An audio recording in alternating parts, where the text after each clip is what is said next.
Good morning. Today I will be speaking you about the history of Buddhism and what happened when Buddha attained his Nirvana.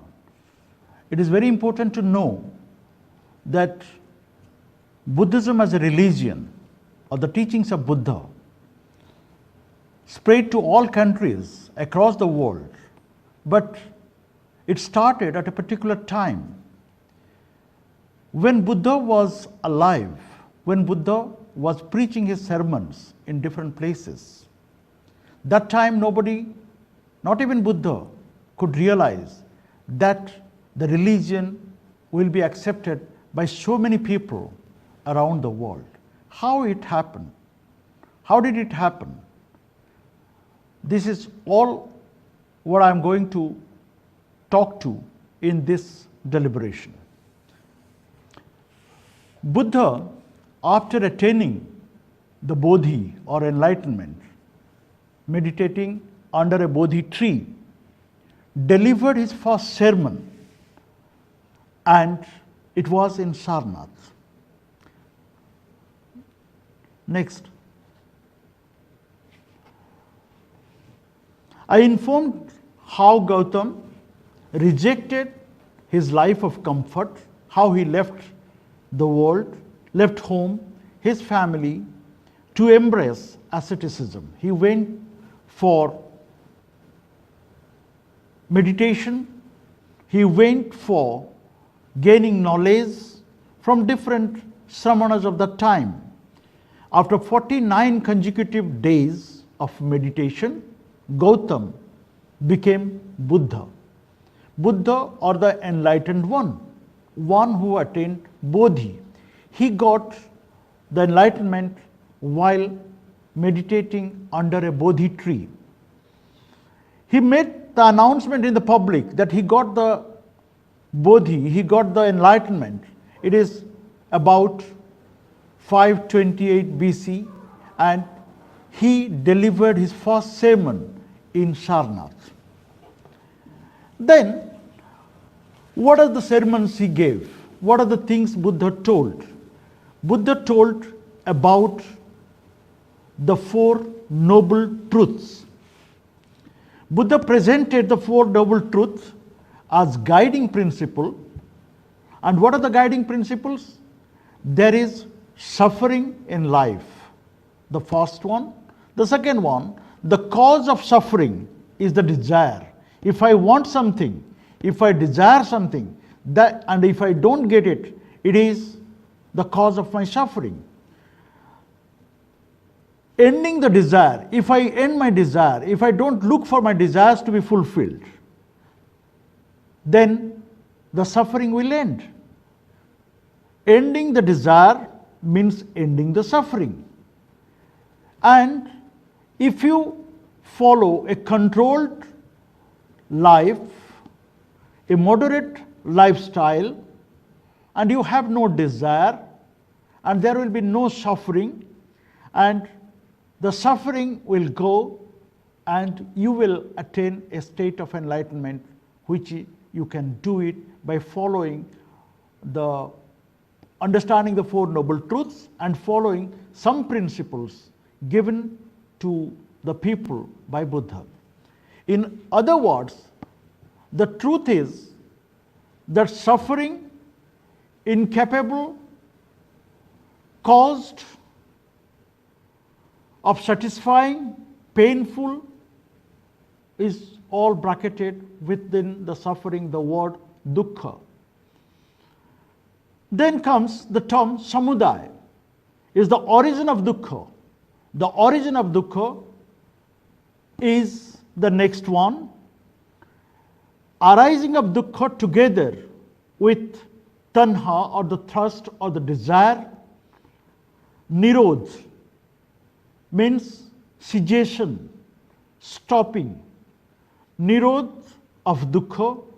Dukkha can be stopped by confinement of tanha, and the path leading to confinement and cessation of dukkha is the one which will bring you happiness, These are traditionally identified as the first teaching given by Buddha. Now, Buddha's Four Noble Truths has these things, these components, that life has inevitable suffering, the first one. The second one, there is a cause to our suffering. Every suffering has a cause. Third, there is an end to the suffering. You can end the suffering. And fourth, the end to suffering is contained if you follow eightfold path. If you follow the eightfold path, then you can get rid of the sansar, you can get rid of the rebirth, incarnation, or whatever. You are not coming to the world again, born again, to suffer once again. Now, what is let us explain what are the Four Noble Truths. The Four Noble Truths, the most important doctrine Buddha taught was the Four Noble Truths, and in order to achieve that, one has to follow the eightfold path. There are eightfold paths, 8 directions you have to follow. The first noble truth is that life is suffering, as I said, is dukkha. Life is, as we normally live, full of pleasure and pains. And the pleasure and pains come to the body and to the mind. Pleasure do not represent lasting happiness. No pleasure can last forever. They are inevitably tied in with suffering. If there is a pleasure, there is a pain. So the pleasure is always attached to the suffering. And since the pleasure is not permanent, you are bound to suffer at some point of time. And you will suffer when you don't get the comfort, when you don't get the pleasure, when you don't get the desired object. And if you continue with this desire, you will continue to get the pains.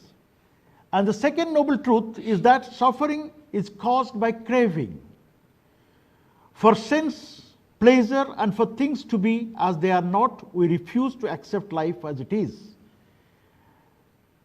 As the second noble truth is that of suffering caused by craving, that means human beings always want to have something.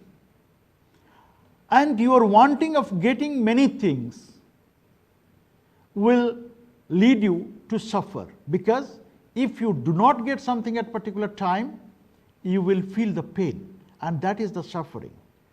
And we do not want to live in a world where we have to suffer. We refuse to accept the life as it is, full of pain and pleasure together, which are temporary. The third noble truth, however, states that suffering has an end. There can be end to the sufferings, and the suffering can end how? If you don't desire for getting anything, so you don't crave for getting anything.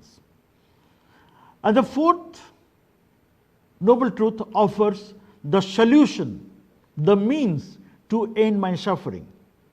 And what is that?